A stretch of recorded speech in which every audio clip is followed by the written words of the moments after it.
Hello, this is the Stories Beside channel. I release videos every day for you. Subscribe and click the bell. Adriana hated holidays and weekends. All normal people couldn't wait for Friday because it was followed by the most pleasant days of the week. And for Adriana, the upcoming weekend always carried a negative connotation. And what could be joyful and exhausting housework with family scandals? This morning, she and her husband had already kissed. Adriana hardly thought about her husband. As he was born on the couch was opening one eye. Spouse grumbled, "You, what are you here beating like a mouse? You're doing everything on purpose to poison my day off."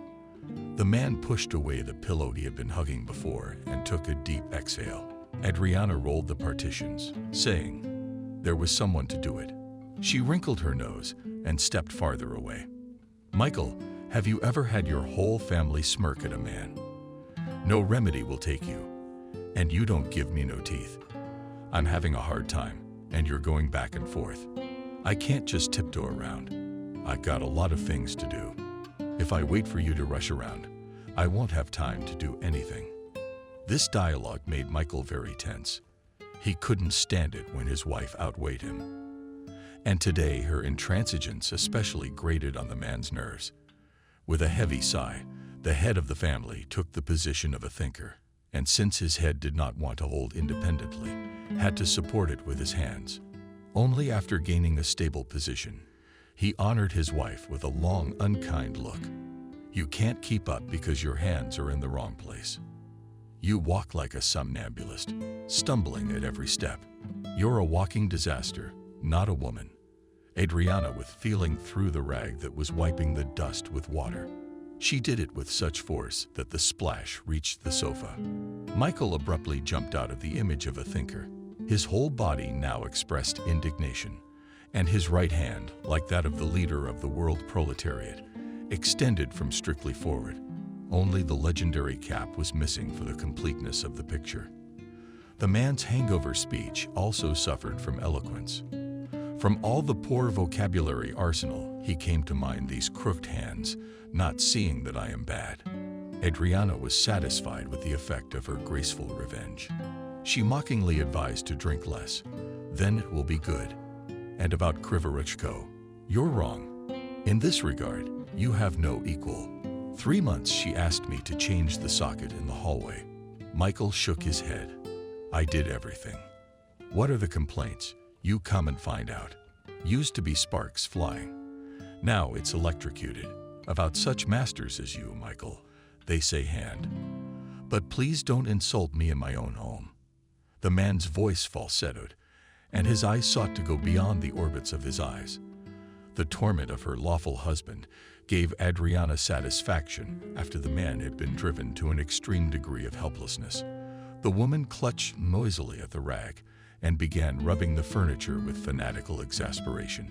Michael watched the actions of his spouse for a few seconds, then resolutely cocked his head. But from this ill-considered action, red and purple circles swam before his eyes. The side effect of a cheerful Friday was due to the fact that the day before the man drastically overdid it and was now unable to hold an upright position.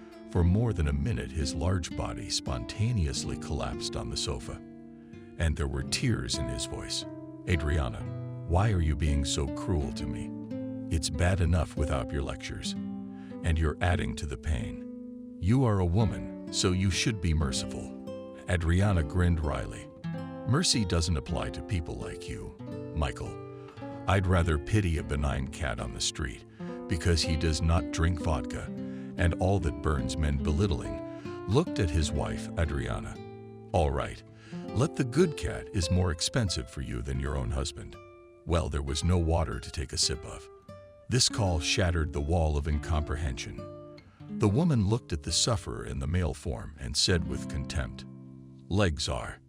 Go to the kitchen and serve yourself." Michael grabbed the left side of his chest and faked a heart attack. But the woman only grinned. "Michael, it's time for you to change your cardiac repertoire. Not jamming vodka in the garage with Akis of various stripes. They're on a non-alcoholic regimen." Adriana gathered up her cleaning supplies and proudly walked past her husband. She was already behind the door, but apparently something clicked in her soul, and she called out to her daughter Betty, "Stop dying. Father's suffering. Get him some water. God forbid he should throw up his hooves. We don't have money for a funeral." From somewhere in the back of the apartment came a grumbling sound. "You can't do this without me. I'm entitled to a decent night's sleep once a week." The daughter walked barefoot, fell into the kitchen, and cast a glance in her mother's direction. But the latter did not respond to her indignation. Betty filled a glass with water and headed for the sofa where her father was suffering on drinking Michael in one gulp, and left the vessel. "Thank you, daughter. You are a true friend and comrade to me. And our mom, she's as cold as a queen from a fairy tale." Adriana couldn't stand it. She appeared on the threshold of the living room, but now with a rolling pin. Really, this instrument in her hands. Angry woman, more like a bat. "I see you've been sneaking around behind my back. Well, what I want to tell you is this. There are no lackeys here, and I don't have to do what you want. You two have been out till this morning, and then you're giving me a hard time about it." Betty realized her mother was in a bad mood today, so she rushed over and kissed her. "Mommy, no offense. It's just a figure of speech. You're the most beautiful, the warmest." "True," Papa Michael mooed enthusiastically and threw out his hand in greeting. Mouth front. Not even the toughest woman could resist such a display of affection. She considered herself weak. She looked pleadingly at her husband and daughter. "Get yourselves cleaned up, and we'll hurry, so you'll both oversleep tomorrow. And it's a long way to lunch." Betty gave another kiss to her daughterly love.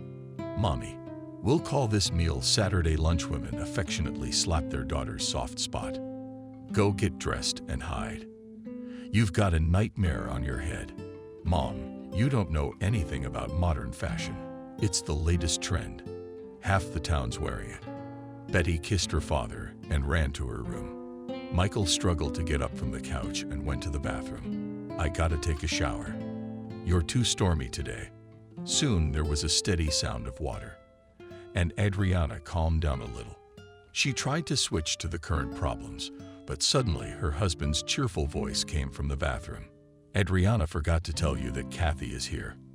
I met her yesterday, and she asked if you could come by. As soon as she's free. She's not much of a lady. She could have come herself. The crown won't fall off her head. Do as you please. My business is small." I was asked. I passed on the information. In just 10 minutes, Michael had undergone a dramatic transformation. A healthy blush burned on his cheeks. There was no more hangover cloudiness in his eyes. Adriana looked at her husband and said with satisfaction, "Well, now it's different. Now you look like a human being." The man threw a wet towel into the bathroom and tried to hug his wife, but she grimaced. "Michael, are you so stinky you can snack?" Apparently, he had expected a different reaction and said with irritation, "You don't break your nose," like a girl before her first wedding night. Michael, thinking what he was saying, would be embarrassed of his daughter. Betty informed in a cheerful voice, "Mom, don't worry. I'm aware of the relationship between members of the opposite sexes. You've probably forgotten that your daughter is in medical school, haven't you?" As the mother and father argued, they didn't notice their heiress entering the kitchen. Betty rushed over to the table and started grabbing everything off the plates. "Man, I'm so hungry. I have a voracious appetite." Adriana looked fondly at her daughter. "Sit down at the table and eat. What's with all the hand grabbing?" Betty managed to chew and at the same time say, "Mommy, it tastes better that way." If you don't know, I can inform you that the tradition of eating without using cutlery is developed in many countries. So don't swear at your daughter. Don't waste your precious nerves. No nerves will be enough with you. Dad's been drinking a lot. And you were out at night. The smile fell off the girl's face. "Mommy, did you choose the wrong verb? I didn't go out with girls. Remember I warned you that Betty has a wedding next week, so we got together for, like, a bachelorette party yesterday." The woman waved her hand nonchalantly. "You have a bachelorette party the night before a wedding, not the week before. Betty looked at her mother condescendingly. "We're having a rehearsal." Adriana repeated the dismissive gestures and said in the same tone, "What a life.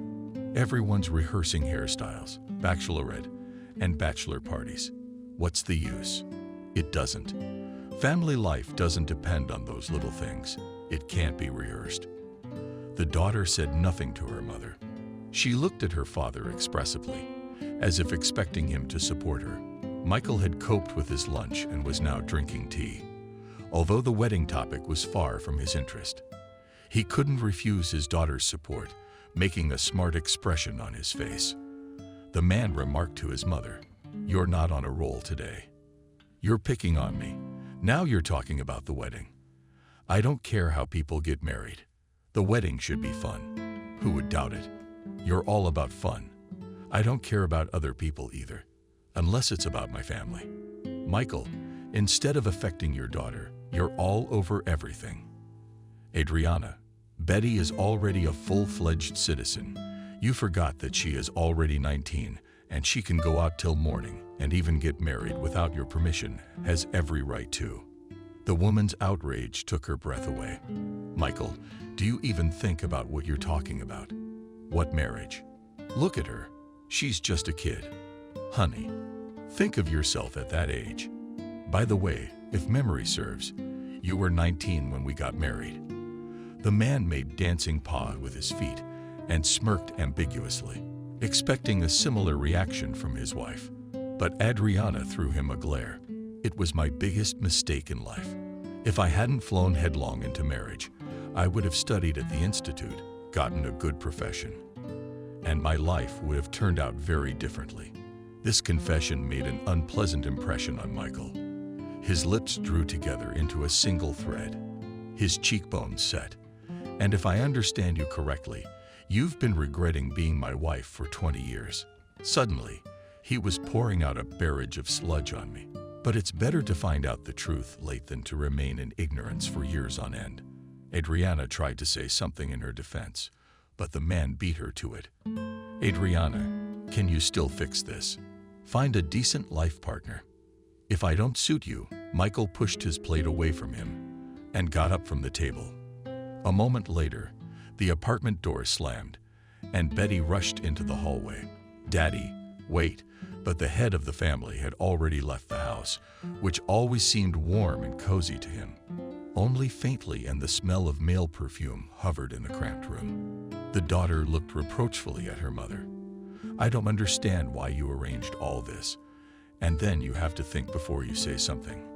Don't you realize that you've hurt Daddy?" Adriana asked quietly. "How did I hurt him?" The daughter was on the verge of a breakdown. "With your confession, sometimes it's better to be quiet than to speak. And then, if you hadn't married Daddy, then I wouldn't have been born. So I'm your biggest mistake too." Ducking her head with two neat ponytails, Betty headed for the exit, but halfway there she turned around. "Aunt Kathy is here. She asked you to stop by and see them. She has some kind of emergency message for you." The door slammed again, and Adriana was left alone with her unhappy thoughts. She was already regretting having said so many nasty things to the people closest to her, but the germ of doubt that had been brewing in her heart for a long time now, especially strongly lately, began to bother her. Therefore, when her daughter reported about the upcoming wedding of her girlfriend, this unpleasant feeling immediately reminded herself. The Metelkin brothers were born and grew up in a village lost among the forests. But like most young people of the post-war era, they were eager to take part in something important to the country and big. The eldest Ethan, after serving in the army, set out to conquer the north. He dreamed of sailing the Barents Sea, but after two first trips he realized that he would not make a navigator. The first failure did not deprive the enthusiast of faith in his strength, and Ethan got a job at a mining enrichment plant. In this field he found himself and wrote optimistic letters to his relatives. In one of them he reported, "In a month or two, I will get a separate apartment and marry a wonderful girl. She also works at the mill. She taught chips. I hope that she will join our friendly family." A little later, Ethan wrote that he and his young wife celebrated a noisy housewarming, and they were given a 2-chamber refrigerator from work. At that time, such an appliance was the dream of all Soviet housewives, so the brother's mother was proud of her eldest son's achievements and read his letters aloud in the store. The village women oohed and awed. "I envy you. No such luck. What a good son. And he sends them money every month." Envy bit the younger brother's soul too. Benjamin, too, dreamed of becoming rich and successful. However, his plans did not include moving too far away from his native land, and he found an interesting occupation in the regional center. After studying at a vocational technical school, Benjamin got a job in a construction organization. He started as a simple laborer. Then he entered the institute by correspondence and became a site foreman. In his personal life, too, everything developed in an escalating way. Benjamin married a modest girl, Christina, and a year later, Adriana appeared in the family. The first childhood memories of his youth are connected with his father. Benjamin took his young daughter to the construction site and showed her from a bird's eye view of the mountains. "Watch, daughter, and memorize how cities grow." Adriana was breathless at the panorama below. But she wasn't scared at all because her daddy was there. She was very proud of her father. And first in kindergarten, and then at school, she told her peers, "My daddy has the most important profession in the world. When I grow up too, how will he build cities?" Parents condescended to the plans of the little daughter, but so far did not interfere with them. Only when the girl became older, her father began to make attempts to redirect her to the wall around so many other very interesting activities. "You're a girl. You'd better choose a quieter profession. Could you be like mom and become a nurse? It's a very respectable profession. You'll always be clean, warm, and in a white coat." Hearing her husband talk like that, Christina was indignant. "Benjamin, why advise your child on something you have no idea about? Medicine is only an angelic field at first glance. In reality, there's suffering and death every day. So don't get ahead of yourself. The time will come, and Adriana will choose what she wants to do. Your brother and his wife have settled down very well in life, riding like cheese and butter. They've got a big apartment and a car. They can afford things that others dare not dream of." Adriana listened to her parents' arguments and memorized. She knew about the existence of relatives, but she had seen them only once. The girl was in 3rd grade when Uncle Ethan and his wife and young daughter came to visit them for 2 days. Dad's brother was very funny and joked a lot. Life is like a weather forecast. Everything comes true exactly, but at a different time. In general, Uncle Ethan had a saying for every occasion. I remembered only one saying from the whole arsenal. If we imagine that an ordinary gymnasium is a school of wizards, then all students can be divided into 3 categories: wizards, magicians, and sorcerers. The girl laughed at this caustic definition because in their class there were only solid oaks, sorcerers. She decided to share her findings with Kathy, Uncle Ethan's daughter. Even though the cousin was a full 2 years younger than Adriana, she knew more than she ever dreamed. Kathy couldn't sit in one place for a minute, and she couldn't stop pestering Adriana. "What are we gonna do with you and me stuck at home? Let's go out. You probably have friends." Adriana was eager to eat in the yard and at school, but your mom looks at us like that. Don't mind her. She always looks like that because she doesn't trust anyone. Indeed, Aunt Clara was the complete opposite of her husband. She was silent all the time and sighed unhappily when, after much persuasion, Adriana decided to take her cousin out in public. The aunt had rudely lashed out, not at her daughter, but at Adriana. "If you have an itch in one place, go for a walk, and Kathy has nothing to do in the yard." Adriana cried with resentment. Benjamin stood up for his daughter. "What's the matter? What did you run into?" "On the wall. You know, in our family it's not customary to yell at children, let alone humiliate them." Aunt Clara gave a squeamish wrinkle. "I've already noticed that it's chaos here. Everyone does whatever is on their mind. In our family, the rules are a little different." Auntie had already prepared to share her experience of proper family life. But her husband condemned her fervor, trying to restrain himself. Ethan reprimanded his wife Clara. "You must have forgotten that we are guests. That means you shouldn't go into someone else's monastery with your own rules." Mother Kathy blushed with indignation and began to prove her husband right with the persistence of blind men. "What did I say that was so special? Nothing. I'm just trying to protect our daughter." Uncle Ethan threw both hands up as if he was going to throw a ball into the net. "Clara, how many times do I have to tell you that a kid is supposed to socialize with other kids? He's supposed to be naughty and sassy. Are you always trying to put Kathy in a flask?" Benjamin decided to support his older brother. "Indeed, Kathy, you have nothing to be afraid of. There are decent people living in our house, and the girls are not threatened in the yard." The aunt, with the same squeamish expression on her face, objected to the owner of the house. "I saw these decent people yesterday. Some of them are playing dominoes, and others are in the bushes thinking for two. I can imagine what kind of kids grow up with parents like that. Such a campaign is definitely not suitable for our daughter." At the end of this tirade, Clara grabbed Kathy by the hand and dragged her daughter to the room, which the owners had allocated to the relatives. Already from there, the woman shouted in her own voice to Ethan, "We're going home tomorrow." Ethan felt uncomfortable with his wife's behavior. He grinned wryly and told his brother, "Yes, Benjamin, real life is different from a fairy tale in that everything happens in it. On the contrary, you marry a beautiful princess who after a year or even earlier turns into a warthog and already a toad or a viper." The next morning, the guests left for home in an urgent manner. Adriana did not even have time to say goodbye to her cousin. From then on, she disliked her aunt with all her soul and confessed to her parents, "Kathy is nice, and Uncle Ethan is nice too. Aunt Clara is a very bad person. If she comes here again, I won't let her in the apartment." Benjamin tried to change the mind of a 10-year-old girl. "Adriana, you can't judge a person by one act. Aunt Clara was just in a bad mood and said some stupid things. Indeed, she is kinder.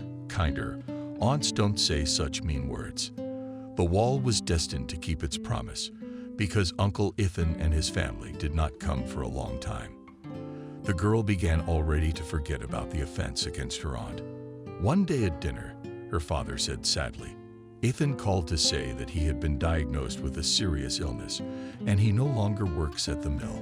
Christina expertly said, "Unfortunately, many people pay for a comfortable life with their health. After all, no one pays big money for nothing." Adriana realized that this conversation was not for children's ears. She kept silent and memorized everything her parents said. A few days later, the girl learned from her father that Uncle Ethan and his family were preparing to move. Doctors said that in the north for his brother is unsuitable climate. In short, they are preparing to move. The daughter was burning with curiosity. She involuntarily burst out a question, "Daddy, and they will live with us again?" "No, Uncle Ethan and Aunt Clara are buying an apartment in our city. They have already found a suitable option." This news made Adriana happy. "That's great. So Kathy will be living here now too, and we'll be seeing her." "Of course you will. Your sisters. Siblings should keep in touch." But Clara wasn't in the mood for sibling bonding. Immediately after moving into the new apartment, she remarked with a wry smile that we were very lucky to have the apartment. Ethan wanted to live close to his brother. "I think it's best for relatives to keep their distance in every sense." Christina took the hint and said, "Don't worry. Benjamin and I are not in the habit of imposing our society on others. But our house is always open to guests, so you can come to us at any time of the day, even at night." Clara only shook her lips and flashed her eyes angrily. Because Adriana's mom had taken her by surprise with her offer, despite her wife's prejudice against her brother's family. Ethan met regularly with Benjamin. They visited the old people in the village together and involved their daughters in such activities. Clara tried to prevent such meetings in every possible way. Sometimes she even went to provocations, but it is known that any obstacle only hardens the character and friendship between the sisters, despite the tricks of Kathy and Mother. only grew stronger. The only thing that united the two families was worry about their older brother. The change of climate did not improve Ethan's health. He slowly faded away before the eyes of his relatives. Christina tried to arrange for her husband's brother through familiar doctors, consultations with specialists in famous clinics, but even the most renowned luminaries of medicine have divorced their hands. Unfortunately, the process is very neglected, and it is almost impossible to fix anything. Ethan died when he was only 47 years old. Kathy experienced her father's death as the greatest tragedy of her life. For Adriana, it was also the first serious loss, because she loved her kind and cheerful uncle, who had his own quips for every occasion. It was the short and very apt sayings that she remembered the most. Trying to soothe the crying Kathy, she repeated time after time life as a holiday. And on holidays, you should not work. Such days are supposed to be fun. The cousin was surprised. Adriana, what do you want to say to yourself? I just remembered your dad's favorite expression about life and holidays. I think he would have told you now, Kathy, to stop crying. Kathy looked at Adriana in disbelief. Do you think he would say that? I'm sure he would. You might even think he's giving you that order through me. You know, my mom says that everyone who dies goes up into the sky and watches their loved ones from there. Kathy froze with her mouth open. She must have been in a state of prostration for a minute. Then she jumped outside. She looked up at the starry sky for a long time. Adriana realized that her younger sister believed in this mystical story about the souls of the dead. The older sister's hunch was confirmed. A few days later, Kathy showed up at their door on a Sunday afternoon early in the morning. The girl was excited, her eyes burning when she and Adriana were alone. She mumbled mysteriously, "You were right. They all live in the sky." Adriana darted her eyes out in bewilderment. "Who are they?" Kathy sighed eloquently. "Who's who?" "The ones who died. You were the one who told me. Have you forgotten?" Adriana remembered a recent conversation about this. How you found out it was Adriana became a little creepy because her sister's eyes were fierce. Kathy moved closer to her sister and whispered, "I had a dream about Dad today, but it wasn't like a dream. It was real. Daddy told me that where he is now is very nice." Adriana asked, "I hope you didn't tell your mom about your vision." "What?" "She'd take me to a psychologist. If I tell her that, it's our little secret." "We did." Kathy looked at Adriana like she'd discovered the secret to eternal life, or something like that. Childish maximalism it is. Adriana couldn't deny her sister such a small thing. The common grief brought the girls and Kathy even closer together, and she paid less attention to her mother's eternal nagging. By the time she graduated from high school, she and her parents had practically nothing in common. Kathy lived her own active life and made very bold plans for the future. She shared them only with her cousin. The birth mother was in complete ignorance. After the death of her husband, she completely withdrew into herself and even business. Her only daughter was of little interest to her, not to mention the events that were unfolding across the country at that time. The apartment was unaccustomedly quiet, and only the clock flowed miserably on the wall. Adriana ate, dwelling on the unpleasant feeling of discomfort. Now she was very sorry that she had said to her husband, and at the same time to her daughter, all sorts of nonsense. Emotions burst out, and the woman half-voiced said, "Amazing things are happening in this world unnoticeably. I turned into an exact copy of Aunt Clara, became just as squabbling and angry. Can people change so drastically? What's wrong with me? I wasn't like this, wasn't I? Or just didn't notice?"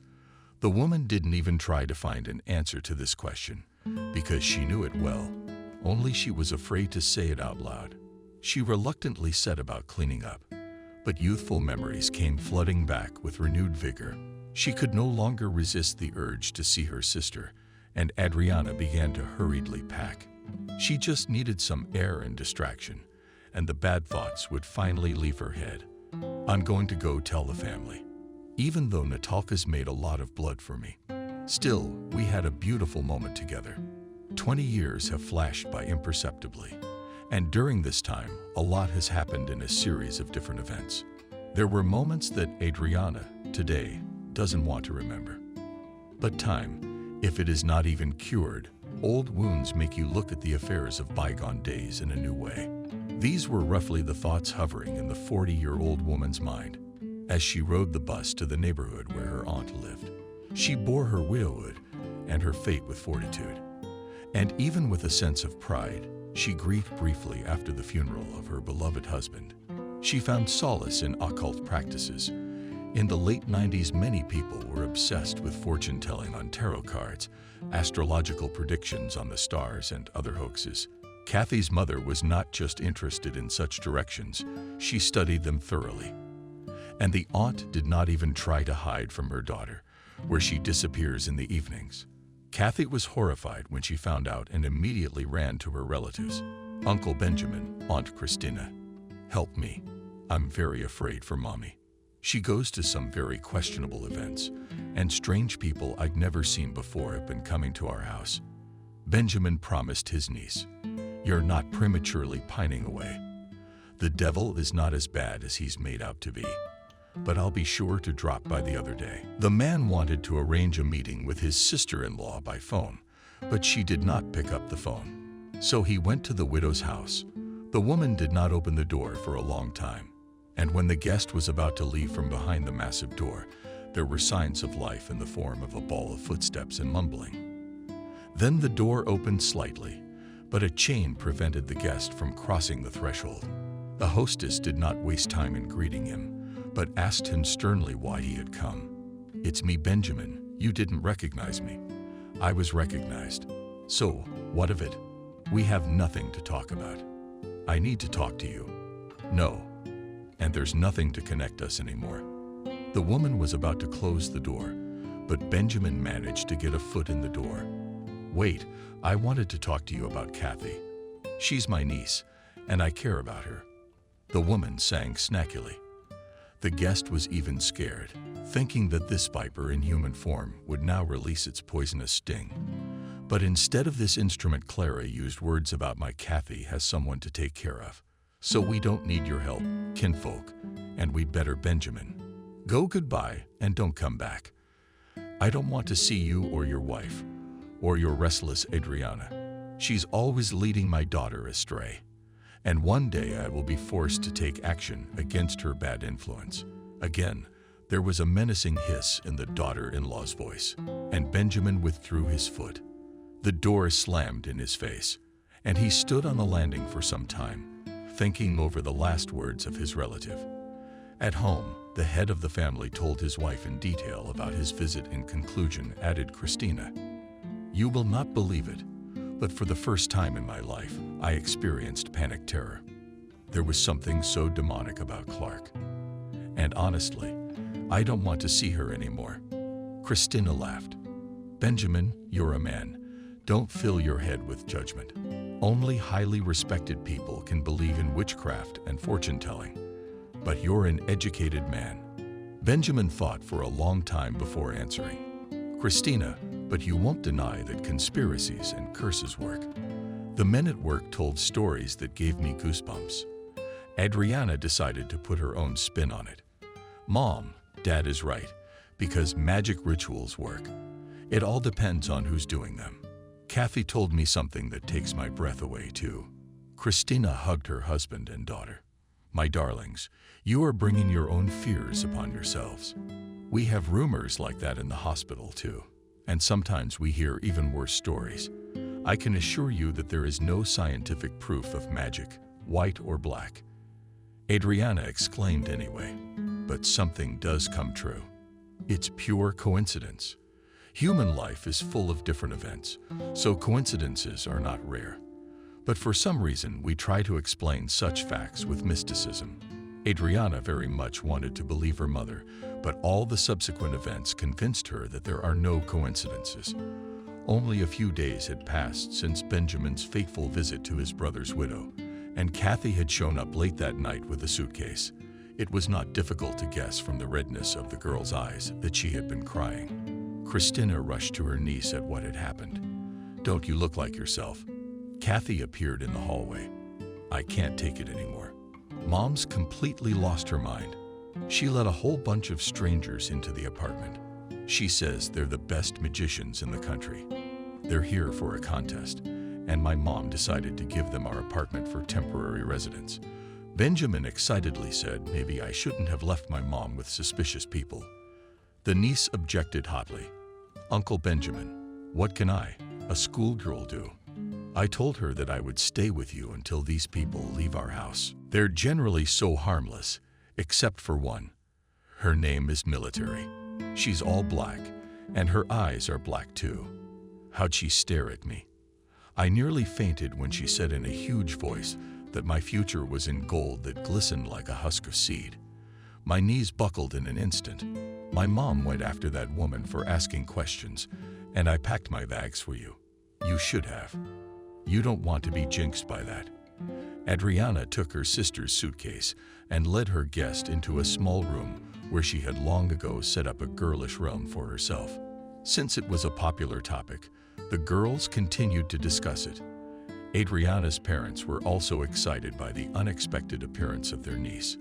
Benjamin had time even before dinner to find out the meaning of an obscure word, so he began the evening meal with a moment of enlightenment. I've been looking through the encyclopedia and found out that in Spanish it means those who see the future. So your mom's guests are fortune tellers. Kathy felt safe and secure with her relatives. She answered cheerfully, yeah, I don't really care how the name translates. It's just that I'm worried about my mom because she's been doing a lot of 20 in parallel worlds. And I don't like it at all. There are only a couple months left, and school will be behind me.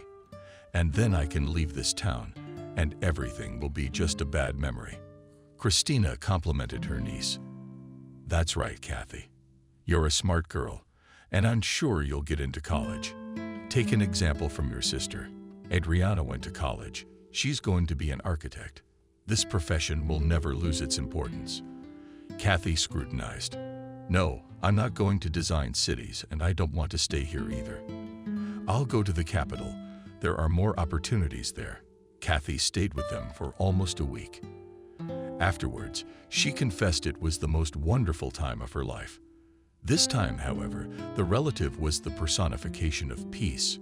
Christina, though surprised by the visit, was also hospitable.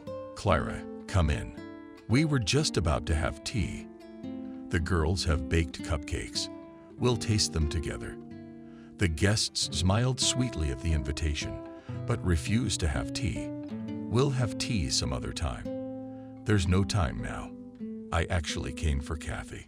Clara paced the hallway, waiting for his daughter to gather her things. At last, Kathy appeared with her suitcase and, in a monotonous voice, said to the guest, "You don't hold a grudge against me. I didn't mean to offend you. Thank you for taking Kathy in." Benjamin was very glad that his daughter-in-law was showing some humanity. "Oh, you're welcome. We're not strangers." Aunt Clara looked at him with a strange look, then said in the same colorless voice, "We should be careful at bus stops, especially in the evening. And then they run around the city without great-grandchildren. Drunk." An icy chill ran down Adriana's back. "Aunt Clara, what are you talking about?" Auntie shifted her gaze to her. "It's not a big deal. I just wanted to warn you. Get ready for the wedding. You'll be married soon." Adriana laughed in her aunt's face. "Aunt Clara, you're talking nonsense. Just like a fortune teller, I have to disappoint you. I'm not getting married in the next 5 years. Only after I get my diploma will I plan to start a family of my own." Her aunt looked at her again with a penetrating gaze. "There's no escaping the fates. As it is written in your destiny, it will come true." Kathy signaled to her sister that her mother was a little out of sorts to spare her relatives from an unpleasant visitor. She took her parent under her elbow and led her towards the exit. "Mom, everyone, let's go home. Picked up from your friends. All kinds of nonsense. And now you are talking nonsense." When the sister-in-law and her niece were out the door, Benjamin twirled his index finger at his temple. "What happened to the woman?" "That's the kind of nonsense Christina is talking. That's your department. Tell me, is she sure she's out of marbles for rollers?" Or is she just playing fortune teller? Christina grinned. More like the second. This is a special time. It's the millennium and old superstitions have come to life and new ones have appeared. The public's interest has to be piqued somehow. Here's a hoaxer from different levels trying. The topic of conversation smoothly flowed to different ways of fraud. Fortune tellers and fortune tellers. Every member of the family had a story to tell. Therefore, dinner and the rest of the evening turned out to have a mystical tinge. In the morning, all three of them forgot about Aunt Clara's visit and her delirious speeches. It wasn't until months later that Adriana remembered everything Kathy had talked about in the hallway. Adriana barely had time to touch the bell button before the door swung open, and all the passion was back in her arms.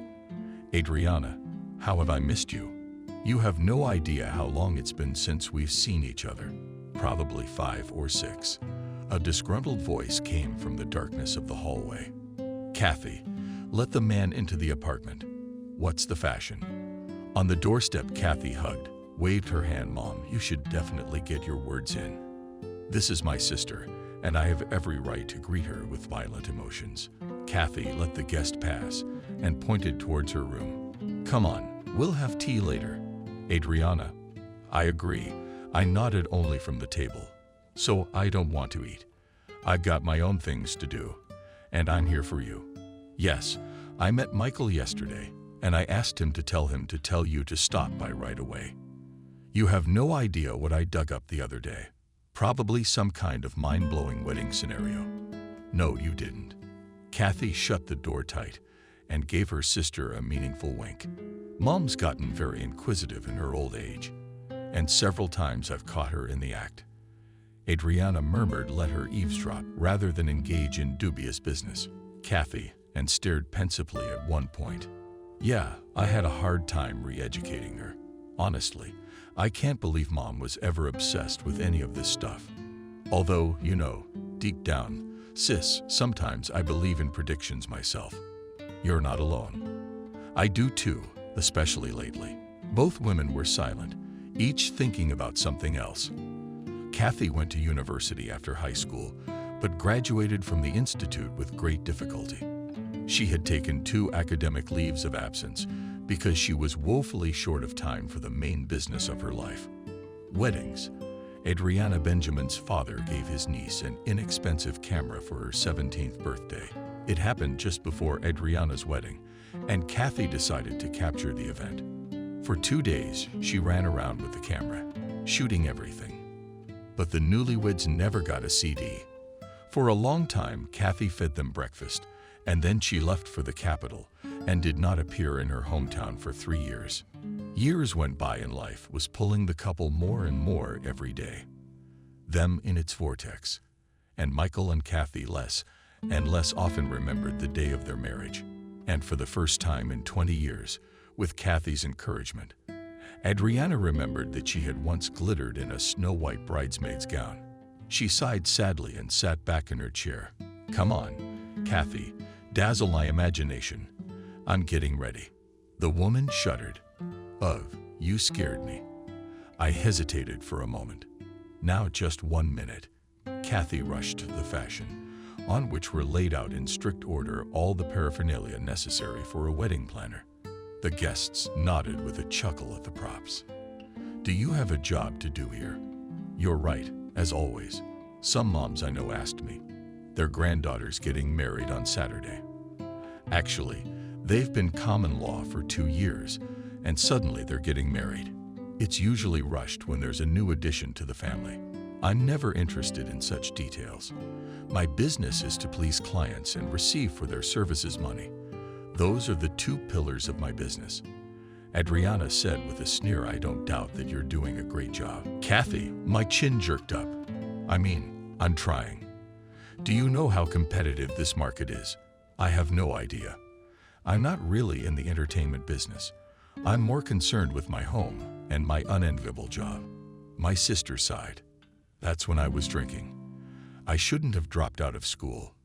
Well, let's not talk about sad things. Do you want to know what my competitors call me? Adriana looked at her sister and mentally noted that the years had only slightly affected Kathy, and she was still as vivacious as in her youth. There wasn't a single wrinkle on her face, and her blonde hair was neatly localized on her shoulders. As her sister didn't answer her question, Kathy began to shake her. "Adriana, why are you silent?" "I don't recognize you." The guests laughed. "I was speechless at the sight of your beauty.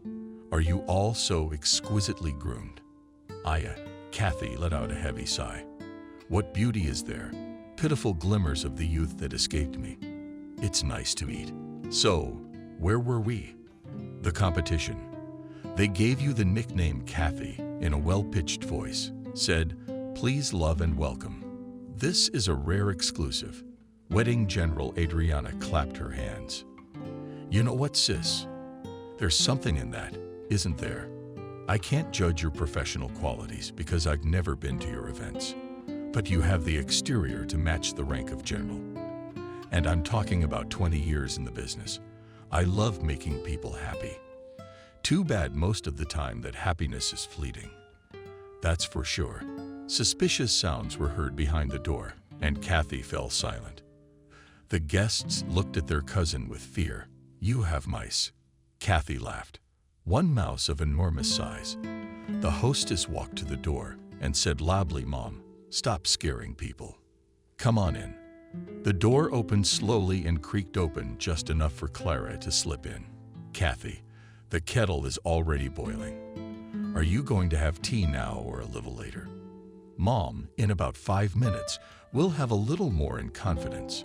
All right, you girls talk, and I'll wait for you in the kitchen."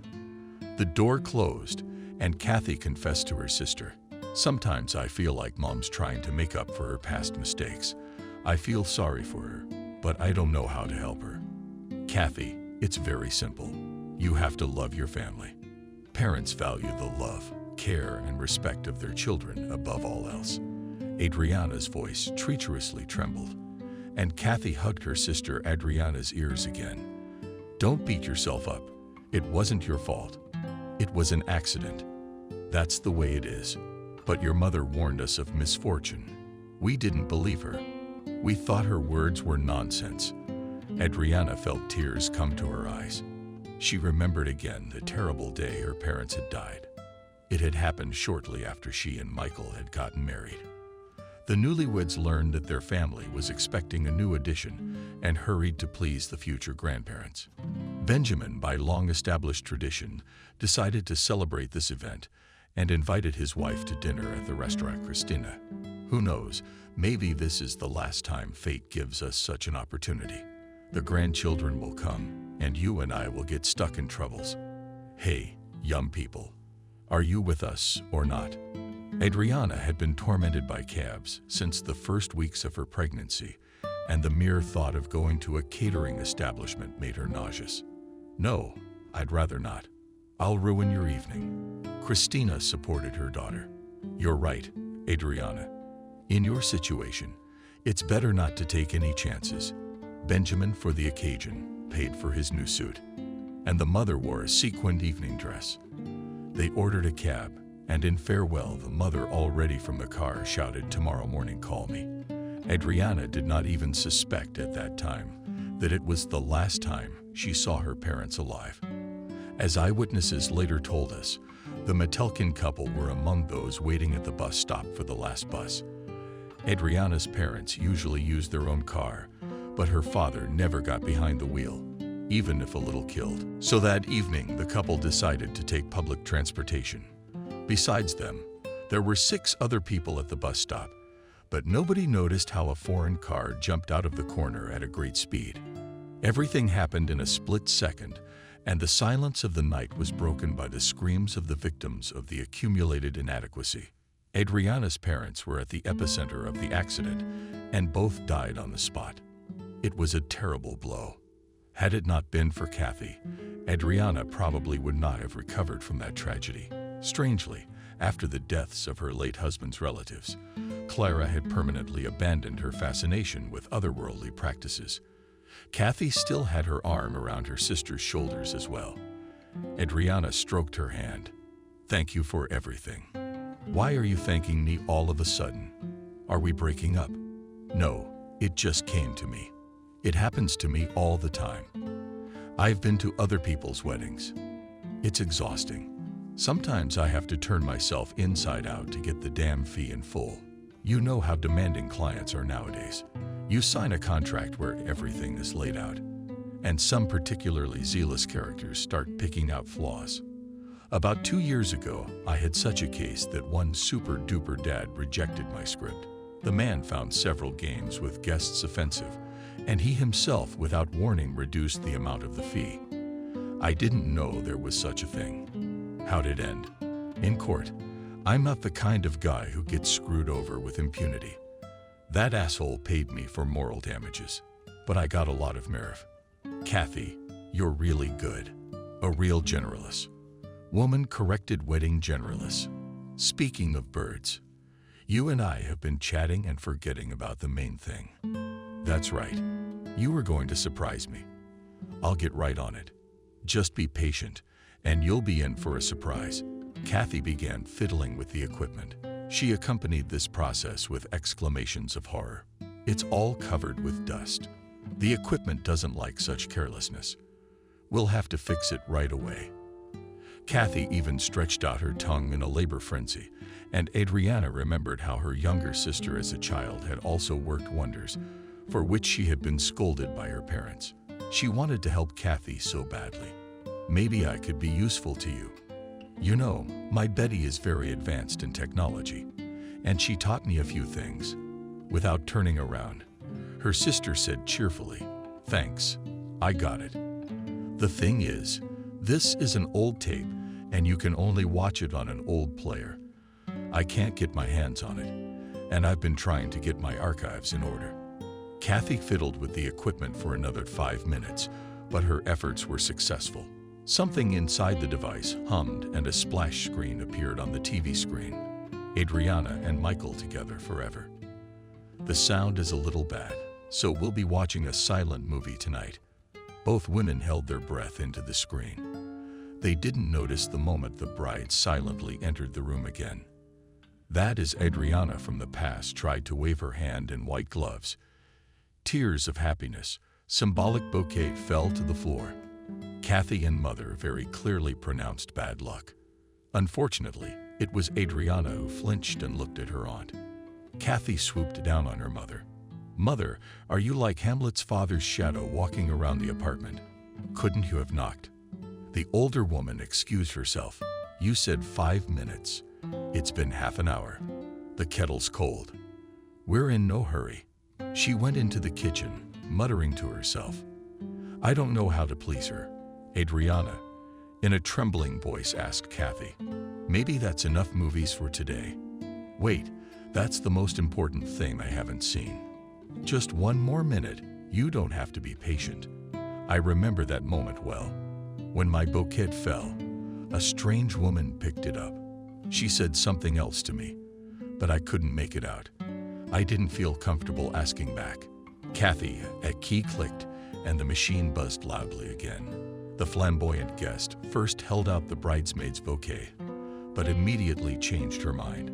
Her lips moved, and Adriana heard clearly, "This is not your destiny. You cut down your tree for me." White streaks ran across the screen, soon replaced by images of wedding fun. The guests whispered creepy, "And that's exactly what you wanted to surprise me with." Kathy smirked smugly. "Not really. There's nothing surprising about any of this. In my experience, brides often drop or forget their bouquets. The strange thing is different. The ladies in black are the stuff of legend.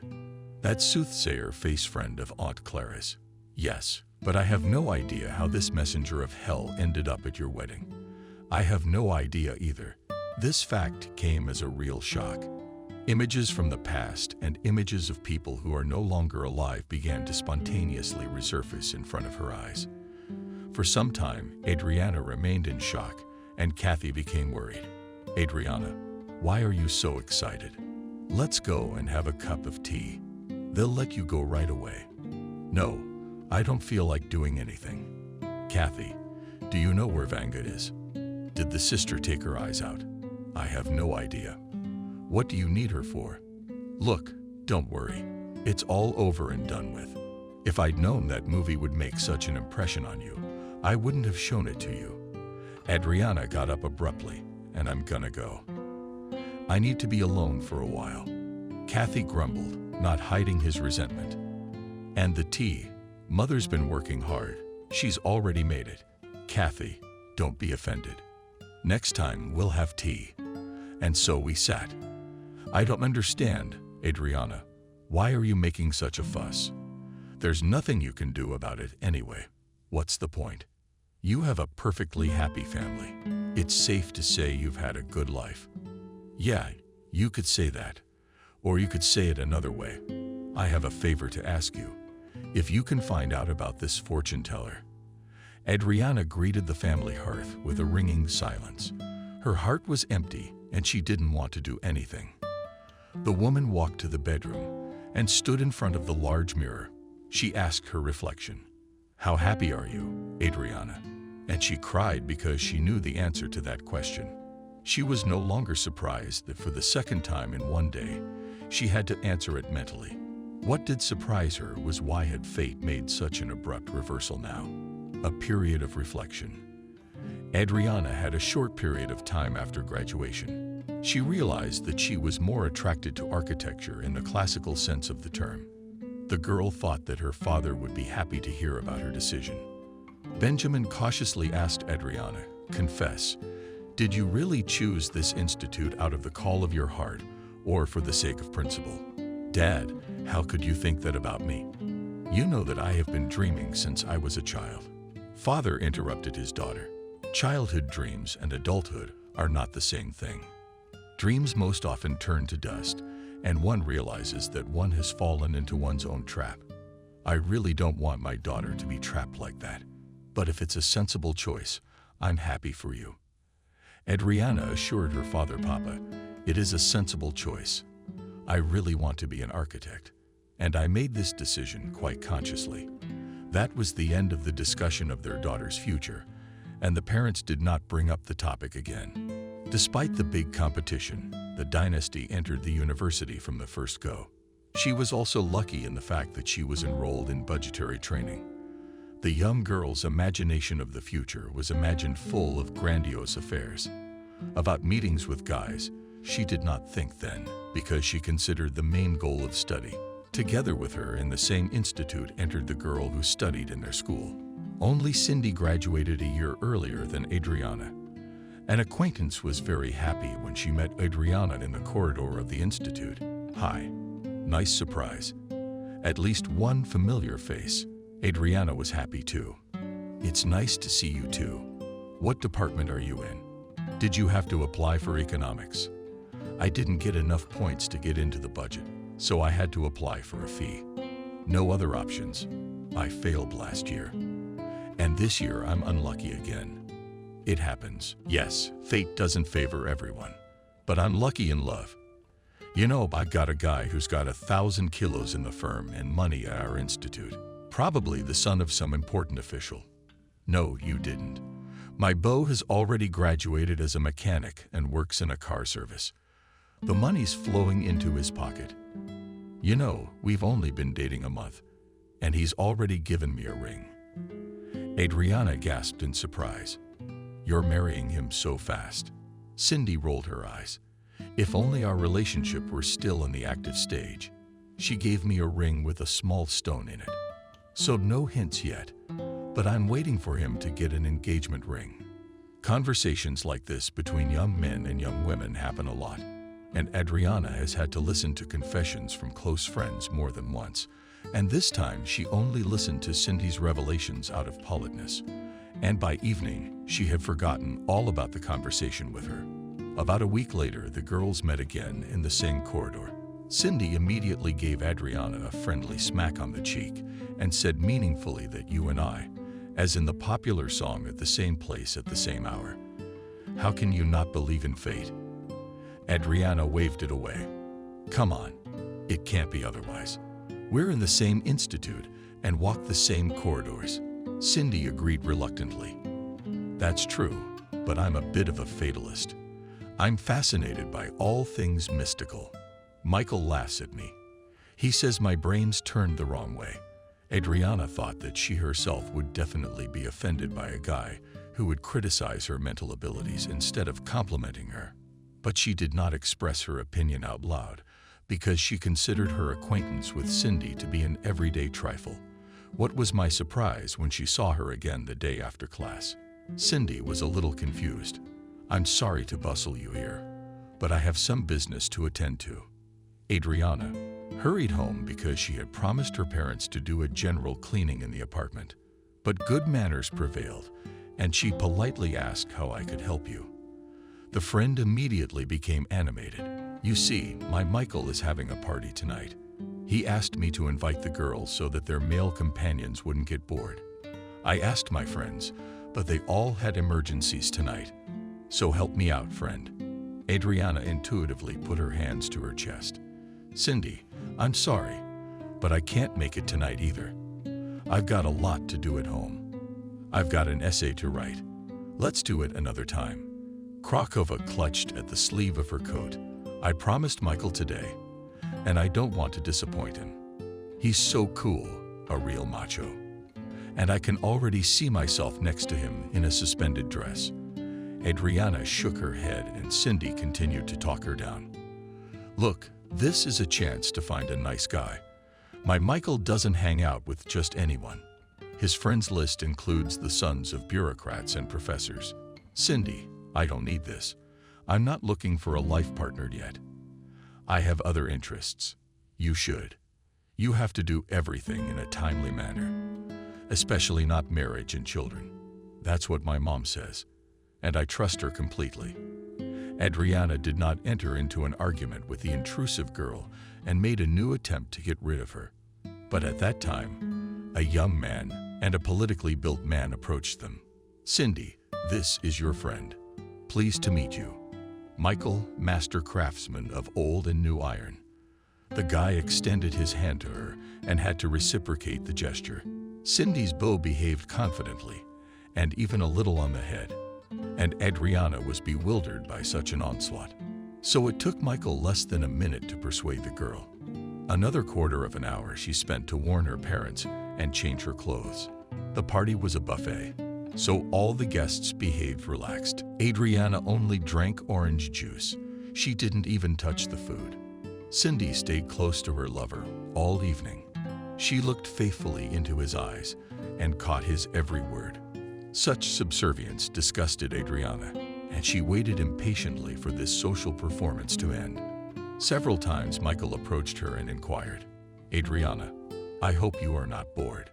She smiled. "No, not at all. You're having a wonderful time."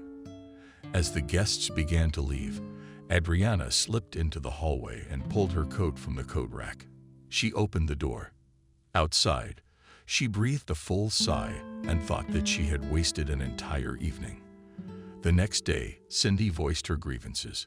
"Why did you run off early? You could have warned me. I'm looking for my friend, and my friend isn't here." Adriana didn't like it, and your rebuke of Cindy. "Our relationship can hardly be called friendship. In the old days, it was called acquaintance in passing. So I owe you nothing, and you owe me nothing." I was very tired and decided to leave. Cindy waved her hand. "Come on, you don't have to explain. It's clear enough." Everyone forgot and went their separate ways. Adriana was very happy about the peaceful resolution of the situation, but she still walked around looking around for a few more days. She no longer wanted to meet Cindy, but she met the fiancé of an acquaintance of hers quite unexpectedly. It was all due to a malfunction in her father's car. Benjamin had been complaining about the problem for a long time, but he hadn't had time to stop by the car service. And one morning, when they wanted to go to the village, the car did not want to start. The men's side doomed all the dead. "My cars need to be repaired." Benjamin called his good friend, and he promised to pull him to the nearest service station. "Benjamin, they'll have the car on wheels by tonight." In aviation, they put the equipment on the wing, but here they put it on the wheel. Really, it's a great idea. Benjamin agreed with this conclusion. You're good. I wouldn't have thought of that. Adriana had never been interested in cars before, but now she was getting curious. She really wanted to see with her own eyes how the masters would create a miracle. After all, my father's car was quite an ancient machine and needed replacement long ago. But Benjamin did not even want to hear about buying a new car. My Swallow has not yet exhausted its resource. It is still capable of what a pile of ruled parts can do. The father did not say, but the daughter believed him. That day, she too decided to support her father. Dad, can I come with you? Benjamin was surprised. What are you going to do there? A car repair shop is not a beauty parlor. There's nothing interesting there for a young girl. So what? I'll just see how scrap metal is transformed into a working machine. If that's the case, then let's go. The master who was to perform the miraculous transformation before her eyes. The miraculous transformation was Michael. The young man recognized her immediately and was very happy. Adriana, what brings you here? It's just my dad's car doesn't want to work. We will now take a look and determine the cause of your machine's disobedience, and then we will treat it. Benjamin was surprised that his daughter knew the master, who was recommended to him by an acquaintance. Trying not to attract attention, he whispered to his daughter Adriana, I didn't realize you had such helpful friends. The girl also answered in a whisper, Dad, Michael, is not my friend. He is the fiancé, hers. Remember I told you about the girl from our school? We're in college together, only she's in economics. He made some sort of statement. Yeah, I remember something. I think her father worked in my crew for a while, but the pay didn't suit him, so he moved to the public utilities. Yeah, his exact last name. While the daughter and father were discussing mutual acquaintances, the car service workers promptly made a diagnosis and began to repair the problem. Michael was satisfied and informed the customers. It could have been worse, but it was nothing serious. So in an hour or a little more, you will be up and running. Benjamin was glad to hear from the foreman not so much a reassuring prognosis as an affectionate nickname, which he always used when it came to his car. He gave Michael's hand a long shake. Thank you for understanding. It's a pleasure to have you take on the task of repairing my car. It is rare to find such competent specialists among young people today. Michael accepted the praise with a satisfied smile. He himself kept his eyes on the customer's daughter when the car was completely ready. The master and suggested Benjamin to check the performance of the vehicle. Adriana, the father, sat down in the driver's seat and lost sight of his daughter for a while. Only later Adriana realized that Michael in such an innocuous way eliminated the father to the girl with whom he needed to talk privately. The young man, without further preamble, stated to Adriana, After that evening, I don't find myself. The girl did not understand what the guy, who by all indications was not lacking in female company, was getting at. Are you sick? Michael felt his eyes. I guess you could call my condition an illness. Your image haunts me day and night, and I don't know what to do about it. Are you kidding? I thought you had a real health problem. My mom works at the hospital. She could help you get checked out. Oh, thank you. I'll definitely take advantage of this unique opportunity, but a little later. For now, I'd like to ask you a small favor. Adriana had a responsive heart, and she prepared to listen to the guy's request. She even thought that Michael would ask her to give something in Cindy's words. But what he said instantly made the blood rush to her face. Adriana, I'd like to meet you. We could go to a movie or take a walk in the park. How would you like that? The girl was confused. But you, Michael, have you guessed what Adriana is confused about? If you mean Cindy, we have nothing in common. Absolutely nothing. She and I had a nice time together. That's all. Adriana remembered Cindy proudly showing her Michael's gift. She had acted arrogantly, as if she were the most attractive girl on the entire planet. Adriana had wanted to rub her nose in it from day one, and she quickly realized that the most effective way to do that was to steal Cindy's fiancé. Adriana lowered her eyes languidly and barely audibly said, I don't mind going out with you. Adriana didn't realize that her love had taken her on a whirlwind spin. After her first romantic encounter with Michael, and just a few dates later, she was already catching every word he said. Michael presented her with an engagement ring 3 months later. Adriana immediately agreed to become his wife. When Cindy learned that her friend had literally stolen her fiancé from under her nose, she wished her, "One day you will give with someone else's happiness, and I wish only one thing to happen as soon as possible." Cindy was not among the guests at their wedding. Did not meet Adriana with her then, because after marriage, her life changed dramatically.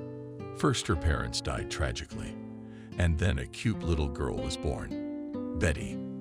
The young mom had to leave her studies at the institute and devote all of herself to her family. But she made this choice without regret.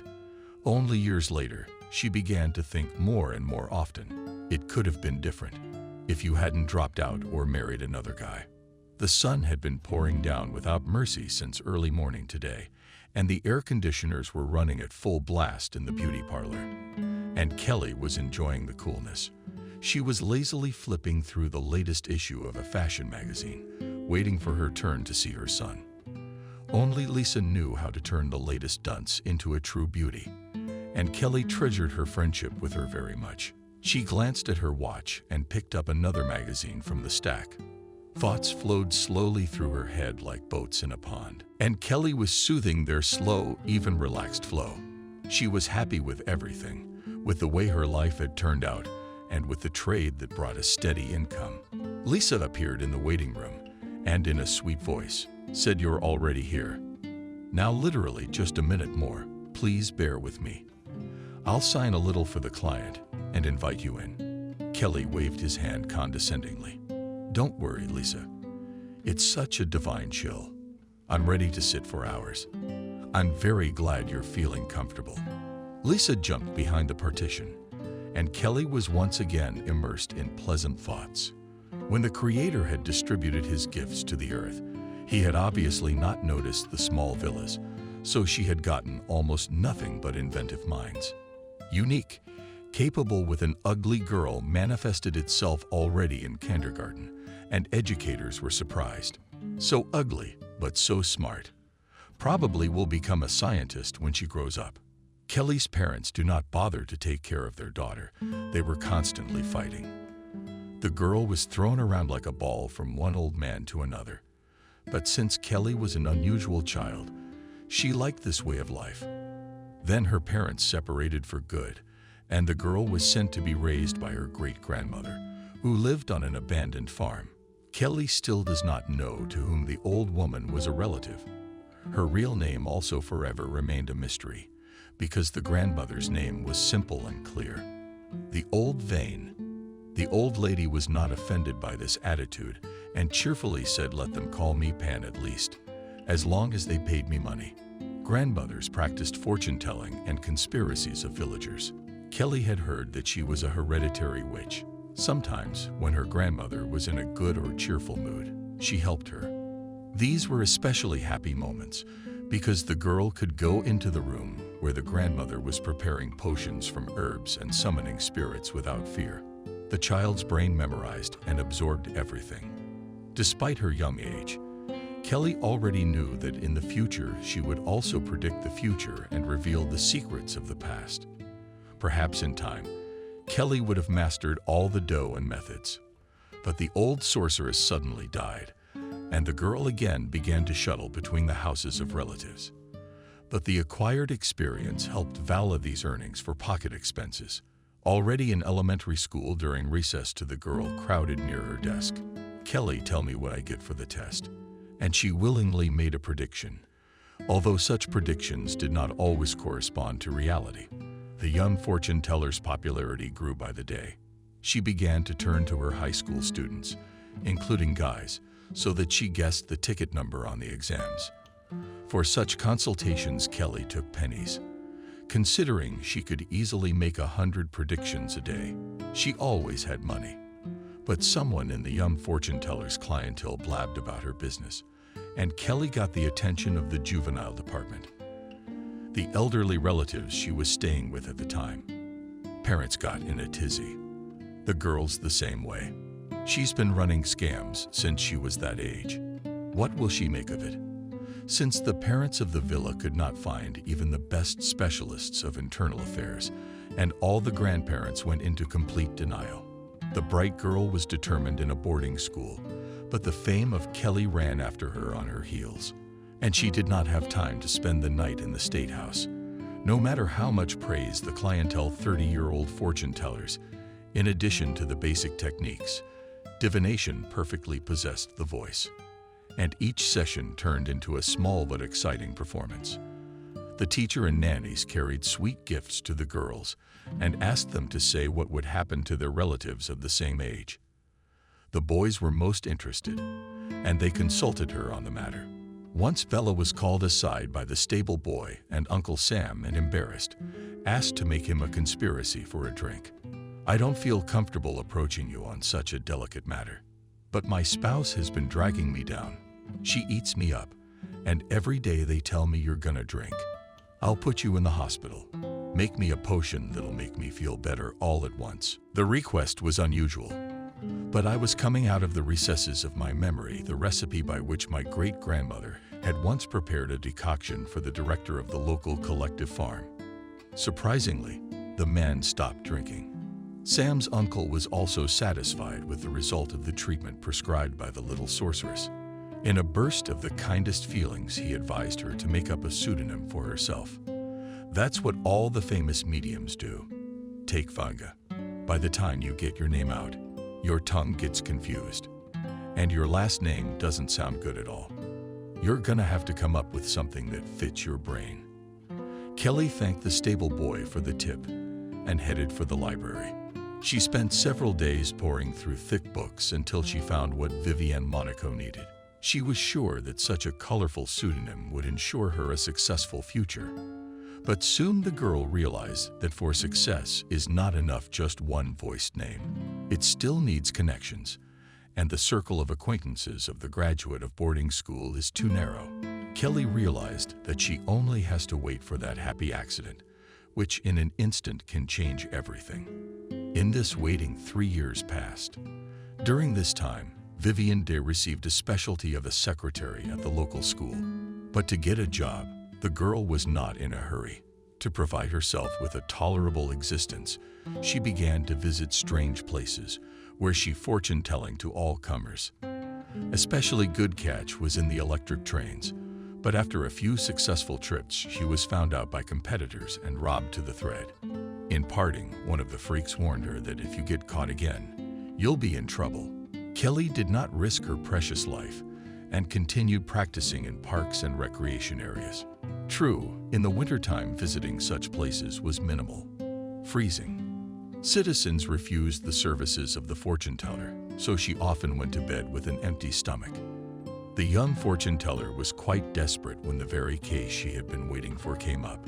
During one of her visits to the park, when she was in despair, she noticed a newspaper neatly rolled up in a trash garbage can. Kelly immediately clicked in her head, and that's no accident.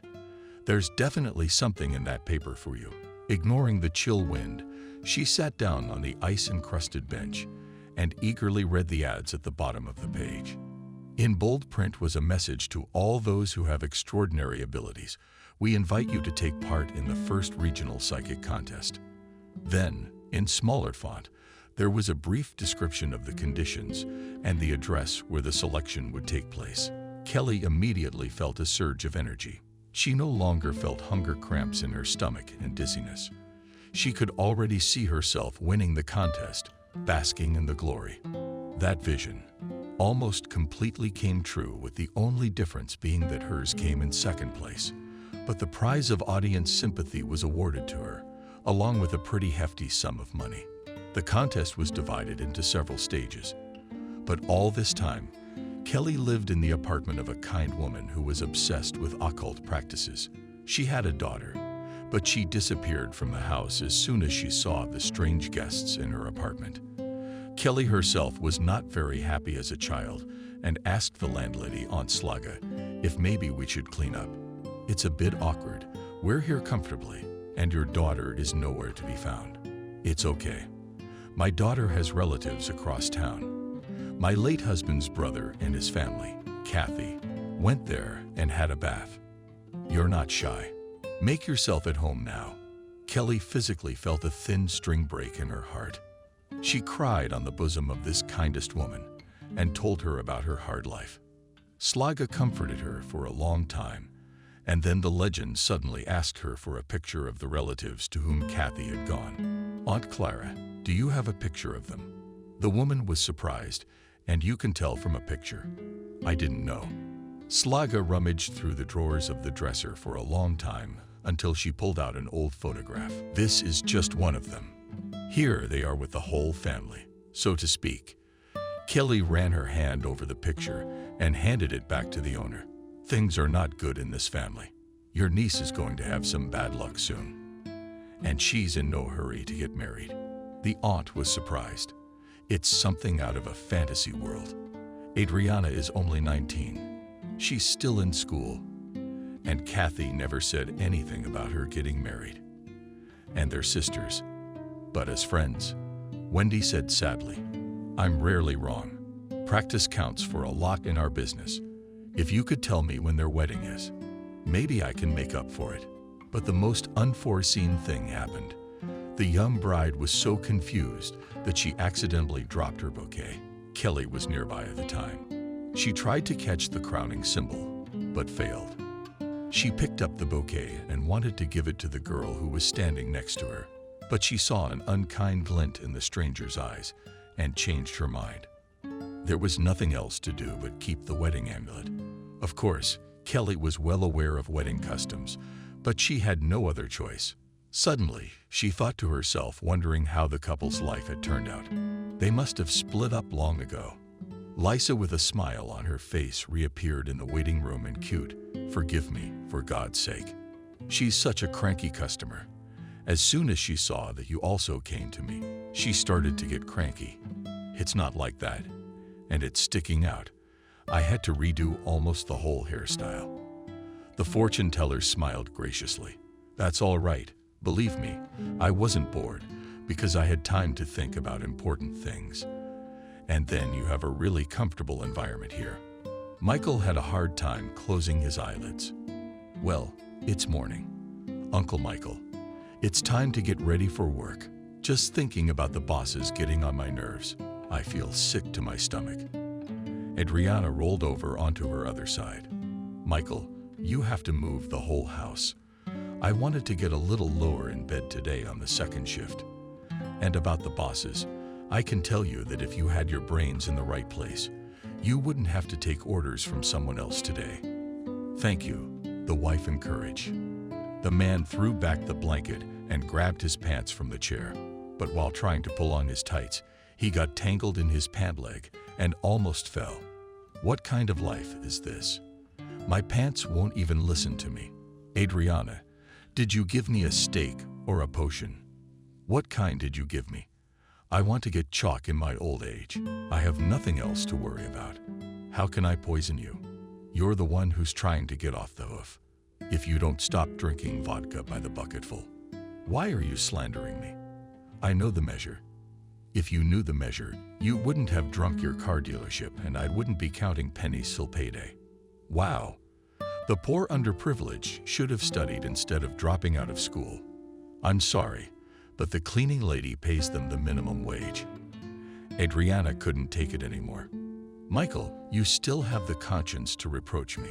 If I hadn't married you, I wouldn't have to drive a rag across the floors. You're the one who led me astray." The woman sat down on the edge of the bed and said dreamily, "And in general, if I had studied and received a diploma, I would hardly marry you." It was a hard blow to the male ego. "So you regret it? 20 years together. That's not a word. Suddenly, you're regretting it." Adriana was about to say something mean to her husband, but her daughter knocked on the door. "Mom, Dad, don't you get tired of the same thing every morning? If only, why do you keep trying to make the past go away? Normal people live for today." Michael muttered to Betty, "Really, it's too late for you and me to change anything. Although you do have someone. I wondered who that mysterious nickname was that kept calling you. Betty yelled from the kitchen. Parents, I love you very much, and please don't make a scene like Othello and Desdemona. The couple laughed, and Michael said cheerfully, there's something to it. Although you will not be able to Desdemona, but Othello of me will definitely get the same type. Only if you believe Shakespeare, Moore did not use combustible mixtures. William just decided to hide this fact, so as not to disgrace his hero. Adriana looked at the hero's watch. If you keep scratching your tongue, I'll definitely be late for work. And the boss is happy to cotton onto you. You're glad. Why should I suffer? I'm never late, and the bosses appreciate me. The clock was really ticking, and Michael had breakfast on the go. He was almost at the door when he remembered Kathy's call. Adriana, yesterday, when you were away, our wedding general called. She said she had some important information for you. Call her cell phone tonight. The woman grumbled in her heart. Once again, this beast ran away without saying goodbye. What kind of manner? Is it so hard to come in for a moment, to have a human conversation? Betty stuck her head through the open door. Mom, you know Aunt Kathy's not an ordinary person. I so don't know how anyone can have a holiday party for almost 20 years in a row. I would have lost my wedding business for sure. That's what it looks like from the outside. But when the pressure is on, you will learn to sing like a nightingale and polka butterfly dance. Betty looked at her mother's mother with an expressive look. I don't like the way you and your father have been fighting lately. I guess we're getting tired of each other. That's what happens in life. People live, and then bam, they can't stand each other. Mom, you surprise me. I always believed you two loved each other. Love is only in books and movies. Life is so much simpler than that. You better tell me, do you still have your phone number? Betty carelessly threw his mother. Today there are more convenient and faster ways to contact the right person. I'll give you a virtual contact session. Just tell me when it's convenient for you to talk to Aunt Kathy. Adriana had a moment of reflection tonight. Just, don't say anything to your father, and you don't want him to hear what we're going to talk about. Betty held his breath in anticipation of something interesting. Mommy, can I have some secrets? I love secrets and mysteries. I confess I overheard a little bit of your conversation with Kathy last night. You were talking about a wedding. Some fortune teller you mentioned. I'd love to be at the center of something intriguing. The woman interrupted her daughter's reverie. You should be thinking about your studies. The session is coming up, and you haven't opened a single book. You'll end up like me, an underachiever, scrubbing the floors until they shine. Betty grimaced. Mama, don't predict a bitter fate for me. I'm sure I'll learn and get my diploma. And even if I have to get married at such an early age, I won't be in a hurry to continue the family. Oh, don't be so sure. Everyone says that, and then changes their mind. You're not going to put off having kids until you retire. Then my father and I will not be lucky enough to see grandchildren. My daughter looked at her watch. Oh, Mommy, I'm so late. Let's see you tonight. Adriana leisurely tidied up the room and took out a photo album. The images from Kathy's movie kept popping up in front of her eyes. She kept coming back to that mysterious brunette with the piercing eyes. I don't know why, but I wanted to know what Nietzsche's soothsayer words meant. The time dragged outrageously slow, and she barely waited for Betty to return. Her daughter skipped straight into the kitchen. Mammy, I remember everything and about our conversation, and about the promise not to say anything. Daddy, now, I'll just pop something tasty in my beak, and you and I will call Aunt Kathy. Adriana had never communicated with her sister via video link before, and it was a real miracle for her to see her own face on the screen. The sisters said hello, and Kathy got right to the point. Adriana, I'm sorry, but I'm running out of time. Another wedding. Yes, it is. But it's Wednesday. People get married on Mondays. There's nothing you can do about it. Well, let's not get distracted by extraneous matters. I found our fortune teller. Turns out my mom still keeps in touch with her. It'll be nice when I get to meet this woman. Are you sure you want to meet her? Think about it. Maybe we shouldn't change anything. Okay, I'll think about it. Then you let me know or have Betty send me a message. The screen went blank, and Betty said disappointedly, I never found out anything interesting. Adriana felt incredibly tired. You still have a lot of interesting things ahead of you. Take your time, my daughter. I'm going to bed. And you feed Daddy when he gets home from work. Adriana had hoped she could sleep. But now, after talking to her sister, her head was filled with anything but sleep. She was going over all the events she had to remember. And now one came up that she had long forgotten. It wasn't even an event. It was a phrase Michael had thrown at the wedding. It was the one thing that had left her confused. Even the mood was gone. By the end of the party, she told herself it was all a figment. She'd played out all her fantasies. It was like this. They were accepting congratulations, and Michael was smiling, quite smiling, hugging her. Adriana was hot, and she threw off his arm. The young husband leaned toward her. What's all this caprice? Don't you realize that you look so good? Only next to me alone you are not so good anymore. He put his hand on her shoulder again. Adriana wondered. I wondered if he really thought that, or if he was just making a bad joke. Of course, she really wanted to find out. But then she got dizzy, forgot herself, and decided her smug. Her husband had blurted it out without thinking. Now lying on the bed, she was remembering some of their moments, some of their phrases, and she realized that Michael, even now, after he was only a little bit away from being a real alcoholic, he sincerely thought that he had done her a great favor by marrying her. He also really didn't like the fact that she was working as a cleaning lady. Adriana sat up sharply in bed. For indeed, when he had to sell his auto repair shop because it had stopped making a profit, profits were known to be made by the businesses that were being run. He naturally got drunk and consoled himself in the kitchen. It's nothing. But now we have a nice family, an unemployed man and a cleaning lady. That doesn't sound like a businessman and a cleaning lady. Adriana didn't pay much attention to his words, but now she felt very offended. She quickly got out of bed, opened the closet, took out the sock where she hid her rainy day supplies, took a few bills, got dressed, and headed out of the kitchen. Betty peeked out. Oh, Mom, where are you going? Daddy will be here soon. Adriana grinned wryly. Well, he'll be here, but he'll be in such a state that he won't know what's for dinner or who's home. I'll be back in a couple hours. My mom's all out, and that has something to do with it. Adriana didn't let her daughter finish her sentence. Stop making stuff up. Nothing has anything to do with anything. I just decided to get a haircut. I look like a bum. Betty's mouth slowly opened. For as long as she could remember, her mother had a permanent one, different on the back of her head. She just didn't picture her mom. Oh, you're so full of it. All right, go. Grade's about to crawl in on our happiness. Mom, why are you doing this? Adriana didn't answer anything. She went out into the yard. So Michael has to go that way. So she'll go the other way. She walked for a long time, hesitating to enter the barber shop. It was probably because she hadn't been to a place like that in a long time. Finally, she made up her mind. Hello. The master turned to her and smiled. She had just styled Chernival and the woman. Hello. I'm sorry. We have no seats for today. Excuse me. Adriana already wanted to turn around as a customer.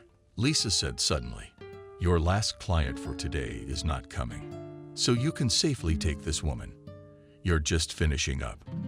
The master looked confusedly at her client, then at Adriana. You can wait a little while. If the person who signed up doesn't come within 10 minutes, I'll take you. The customer turned to Adriana. You wait. No one is coming. Adriana awed. She recognized the woman immediately. It was the same fortune teller with the strange name who had picked up the bride's bouquet. Adriana was now trying to remember where it had gone when she stood up. Adriana immediately turned to her. I can't really talk to you. The woman looked at her in surprise. Why are you rushing things? Your aunt has already called me, and we will see each other very soon. It's just that I need a little time to get everything ready." Adriana started to feel scared. Arenda leaned into her, not trying to change anything. It wouldn't work. Just accept it the way it's going to be, no matter how much it hurts you. Adriana recoiled from her. She had long since known that prediction she had once voiced to them. Aunt Clara had also been spoken by the military. Ta flashed her black eyes. "Don't be afraid. Sometimes you have to lose something to find it." She walked out of the barbershop, and Lisa took a breath. "I'm always afraid when she comes to me." Even though Vivian Lee always smiles kindly, leaves a nice tip, but when she looks at me with her eyes, it's like she sees everything from the inside out. She's such a legend. "Oh, I'm sorry. I'm talking to you. Have a seat. What would you like?" Adriana smiled. "I'd like to change everything." Lisa smiled back. "That's what we'd like. Shall we get started?" Adriana looked at herself in the mirror and didn't recognize herself. Was she really attractive? And still quite a young woman. "She's Lisa. You're a wizard. It's not me. It's your desire to be different. Would you like me to give you the number of a very good craftsman who can fix your hands?" Adriana didn't realize she nodded. Adriana's predictions were all wrong. There was certainly nothing of the fortune teller in her, because Michael had come home sober. Even Betty almost fainted. She tried not to show it, though. "Daddy, come to dinner." She walked past her father twice, trying to catch the scent, but she couldn't. But her father figured out her plan. "I didn't drink." "You can. You didn't take it." "I didn't take it," just sighed Betty, blushed thickly, even though they had a daddy like that. But Betty loved her father. Loved her mother, too, of course. But Adriana was sometimes too strict, and Daddy in any condition pitied and spoiled her daughter. Michael sat down at the table, took up a spoon, and his mother, where Betty was resting, who sat down in front of him with a plate, hummed if she had gone somewhere. Michael choked. "I mean somewhere." "It's okay that it's evening." Betty shrugged. "It's not that kind of evening. As long as the barbershops are open," she said, and bought herself a tongue. Why would she do that? Maybe Mom wanted to surprise Dad. They've been fighting so much lately. Barbershops. Michael put it down carefully. I didn't feel like eating the spoon for some reason, and something had been going on in their family lately. He was sure that Adriana had no way of knowing that he had accidentally cheated on her 3 months ago. That's just how it happened. Where did this sturgeon, who had flown to him when he was still young, come from? They drank and remembered and remembered. He sobered up immediately. He ran away from her headlong. He couldn't understand how that could have happened. And now Adriana has repeated several times recently that she regrets living with him. She was understandable. He had done nothing for her to study then. And then I didn't do the whole putting myself first thing all the time. She would have learned.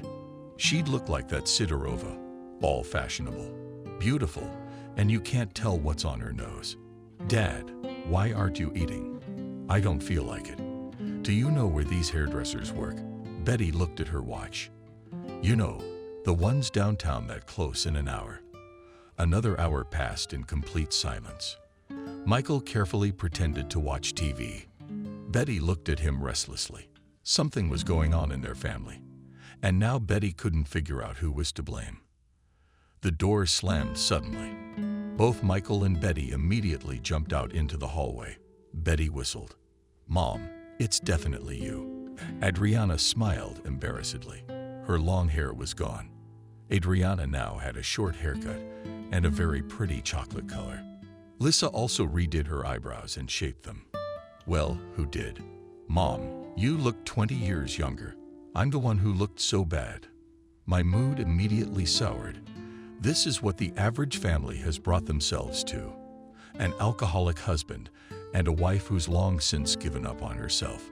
She glanced at her husband, ready to see the usual cloudy look. It was strange that he was still awake. Usually by 9 o'clock he was already wasted, spreading the smell of booze around him. Adriana had long ago learned to put the pillow between them so that his breath hit her and not Adriana. But Michael was sober. He silently turned around and went into his room. Adriana grinned sadly. Apparently not at all. Michael's idea of what a cleaning lady should look like. Kathy called suddenly, late at night 2 days later. That's what she always did, though. She liked to call when they were expecting a visit, when they didn't have time to visit at all. Adriana, here's the deal. Vanga will be at our place tomorrow night. She's expecting you. They wanted to call you tonight, but I could barely convince them to wait. I won't be back until tomorrow. I can't miss an event like this. I would have filmed the whole thing. Wait, what's wrong with you? The sister finally stopped talking and stared at Adriana from the screen. Adriana rushed to tell you. Hello, Kathy. You're not talking my teeth in. Hello. What's the matter with you, Betty? Come on, sneak the phone around your mother. Betty smilingly obeyed her aunt's orders. You know how to surprise me, Adriana. I thought it was all over. You're like a fish. Nice. I don't have time for this. I'll see you tomorrow. And Kathy immediately disconnected. No goodbye, no see you again. Adriana just shook her head. The years go by. Nothing changes in Kathy, only the numbers on her passport. Betty sat down next to her mother. Isn't that bad? At least she's moving, energetic, fashionable. Adriana sighed. And that simple female happiness she has no husband or children. 10 more years, maybe more. And then what? Betty looked carefully at her mother and for the first time talked to her the way one talks to adults. Mom, do you have any? This very happiness. Adriana tensed up. Why do you ask? Betty shrugged her shoulders. Well, you and Dad fight all the time. Are you saying you don't want to live with him? It wasn't like that before, even though he hasn't been drinking for a long time. Adriana sighed. I don't know how to answer you. Well, first of all patience comes to an end. I think you realize that. Secondly, in relationships, people who live together for a long time, sooner or later there comes a moment of, how can I put this delicately? Betty immediately suggested a crisis. Well, you could say that. Thirdly, yes, I have female bliss. As strange as that sounds, I have you and your father. We had a lot of good years before he got like this. Mom, why did he get like that? I can't tell you that, Betty, because I don't know. Okay, I'm gonna go to bed. I have to get up early in the morning, and I can't sleep, since we have to go to Kathy's. Betty got up. Mom, take me with you, and I'll take one look at her and see who I can get my hands on. She's not so famous now, but she still gets written about. She used to be a star. Adriana was just about to read to her daughter that she didn't need such meetings. As the front door opened, Michael arrived on time, which meant he was sober again. Michael sober didn't fit into Adriana's plans. She'd explained to him 10 times yesterday that she had a headache. That wouldn't work tonight, so she'd have to pretend she was asleep. Yeah, okay, but to keep me quiet in there. Adriana quickly shut the bedroom door behind her. Betty was old enough to realize that this was her mother's way of avoiding seeing her father. Hi, where's Mom? I bought a cake. Betty suddenly felt so sorry for her father. Dad, she's already gone to bed. She has to get up early. Michael looked upset. Yeah, that's right. She's a daughter. Let's go and have tea with you then. Betty nodded eagerly. Come on, Dad. Michael was sober again. For the second day in a row, this had not happened to him for years. The next day, Adriana and Betty arrived at Kathy's house. Her sister opened the door right away. Hello, family. I won't give you a hug because I'm playing hostess and baking pies today. Clara appeared in the hallway. She's baking rather than transferring groceries. The woman grumbled, but without malice. Betty immediately volunteered to help Aunt Kathy. Can I help you?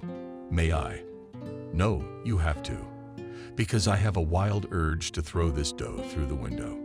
Betty laughed and took them after her aunt. Clara looked at Adriana carefully. How are you, Adriana? Looking good. Everything is fine. Let's go get some food. It's waiting for you. Adriana suddenly became very scared. She's already here. She's been here half an hour since she arrived. They went into the room. Adriana immediately recognized the woman who had been in the hairdresser's. I looked at her carefully. Then I took out some black bag and pulled out some things. "Oh, that's my wedding bouquet." Wendy sighed. "I should have thrown it away a long time ago. Ruined my life. Don't you feel sorry for yourself before Peanut? Well, you should have thrown it away. Why keep dried flowers? Because they're not just dried flowers, they're your destiny. The bouquet was supposed to go to one of the girls.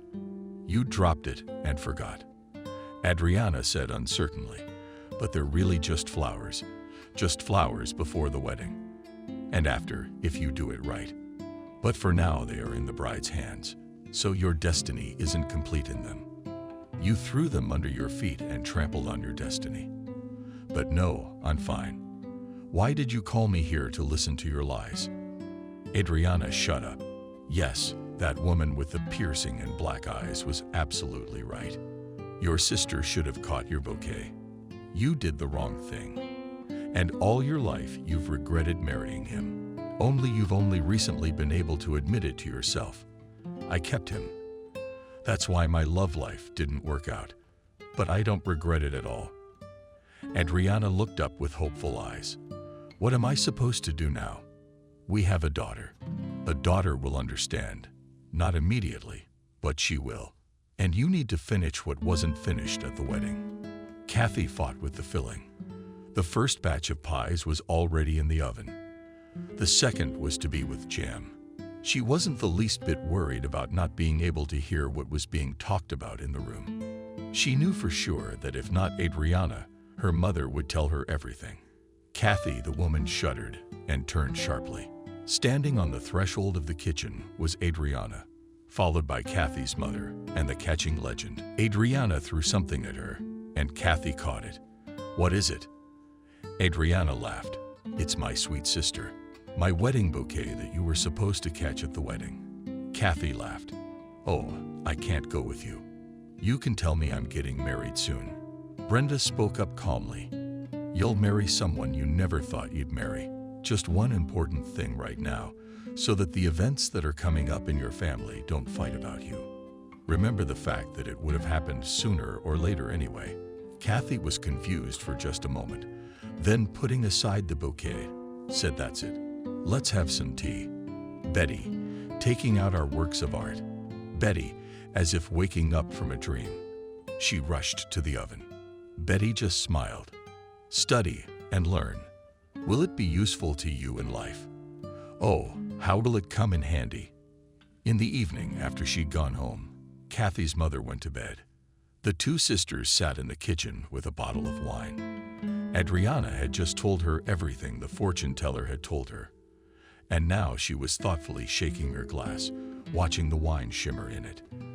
Kathy asked Adriana almost in a whisper, "And what do you intend to do?" You know, Kathy wasn't all that relieved after the conversation. "I should have talked to Michael a long time ago. I'm sure he's drinking, because he doesn't love me either.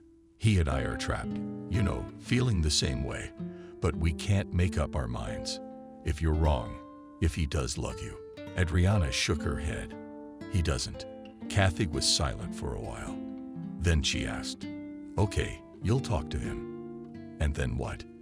"Then you won't believe this, but I don't want to be a cleaner anymore. I'm gonna take a course. I don't know what I'm gonna take, but I'm gonna take a course. Maybe even more than one. I'll get another job. I'll go to the hairdressers once a month. I'll finally become a woman." For whom? For myself. Kathy, you see, for me, it's like I've been asleep all these years. And now I realize I've been blaming Michael for everything. It's not that simple. What can I say? I feel sorry for Michael. I think he'd be lost without you. Are you suggesting I give up on myself and my life and devote the rest of my life to him? Kathy shook her head. Yes, sister, you've got fire in your mouth. I can't even argue with that. Maybe you should stay. It's too late for that. Even though it's a small town. Thank God there's no problem with cabs. The cab arrived surprisingly quickly. Adriana got into the car and said, "Wow, I've never driven a car like this before." The driver of the cool car smiled embarrassedly.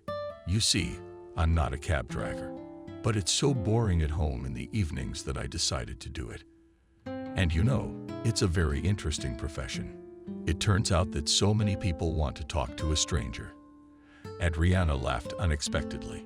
"Oh, I'm definitely not going to tell you anything, because you won't believe me anyway." The man smiled at her in the mirror. "Where do you want me to take such a beautiful lady?" Adriana was embarrassed and gave the address. The man turned to her in surprise. "I'm sorry, I'm not mistaken. Did the compliment make you blush? I would kill your husband and all the men around him." They drove to Adriana's house in silence. As she was getting out, the man handed her a business card. "Here you go. If you ever get lonely, you call. We'll go for a ride. Have a cup of coffee. I realize this all sounds weird, and I'm probably not the right age to ask you out like this, but I don't know what else to say to see you again." Adriana, who didn't want to take the business card, held out her hand first.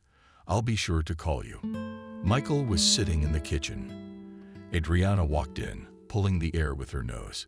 It didn't smell. "So her husband is sober. Third day sober. That's good. Maybe we could have a normal conversation." She sat down across from him. Michael looked up at her. "Michael, I know why you drink." Adriana, "Well, you want me to try to quit?" She shook her head. "It won't work." Michael raised his eyebrows upward. "That's something I didn't expect you to say." "Why not?" "Because you're gonna drink.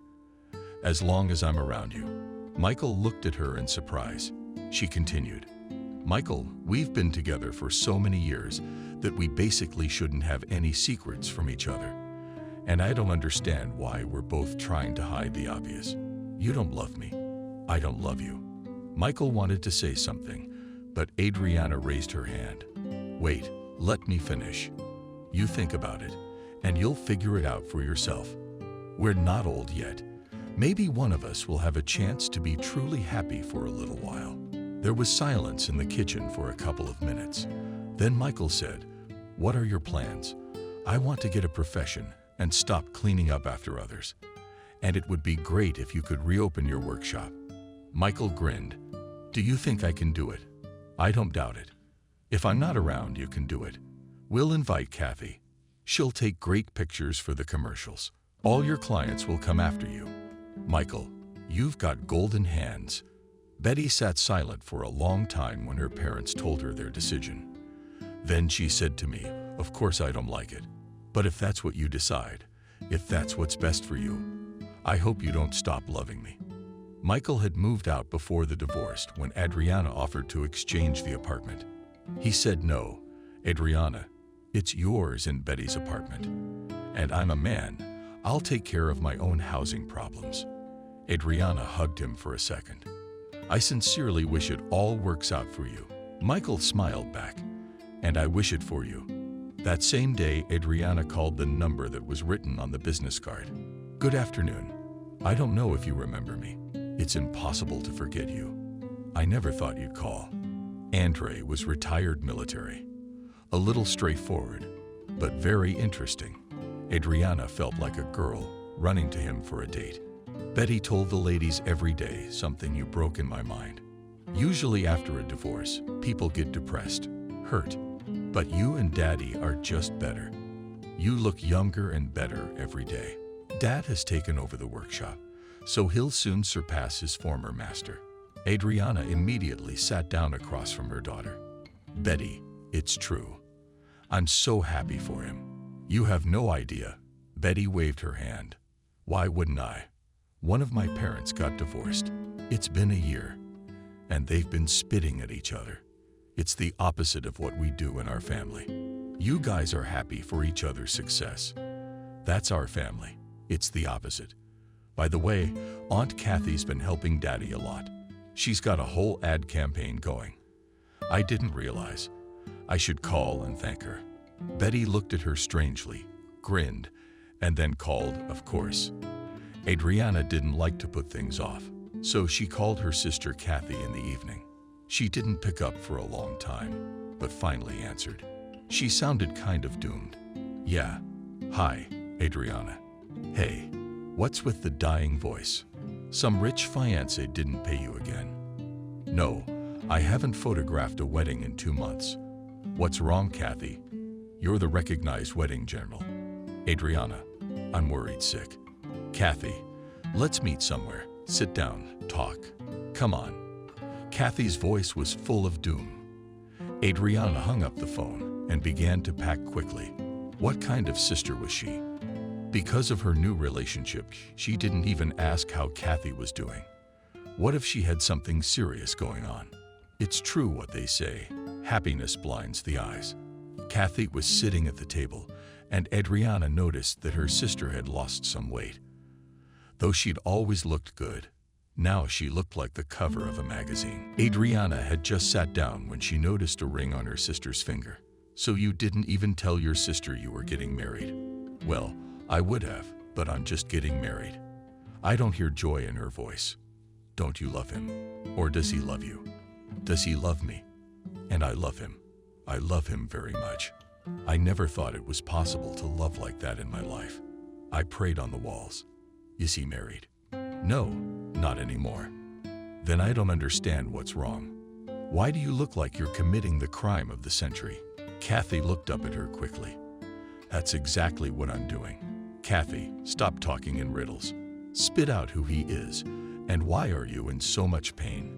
Kathy drew in a chest full of air. Adriana, I apologize in advance. I didn't know it was even possible. I've known him forever. And I just now realized that he was mine, that he was meant for me.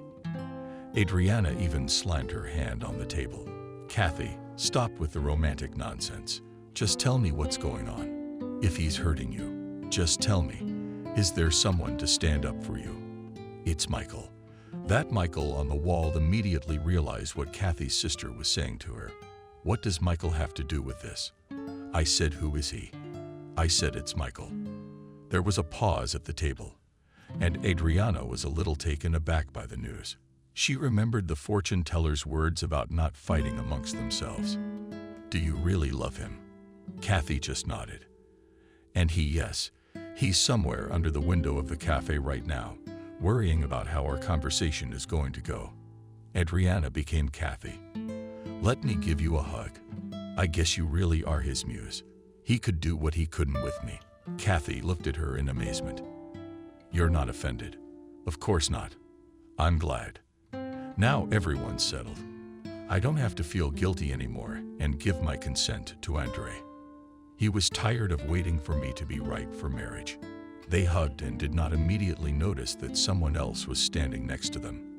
When they turned around, the sisters' eyebrows crept upwards. Standing next to their table was Wendy, held by the arm of an imposing man in a tuxedo. Hello. I see I'm not the only one affected by the completed bouquet. Adriana Kathy nodded at the same time, smiled. Well, I wish you happiness. It's all right now. Every tree is yours. I'm getting married, too. Legend smiled a prefabricated smile that was completely out of character. And they walked towards the exit. The sisters looked at each other and laughed. They felt so at ease, as if they had really corrected some long-standing mistake. The only thing they agreed on was that at their wedding they would be very attentive to their bouquet. Life goes on, and I don't want to experiment anymore. I want to live in happiness and love.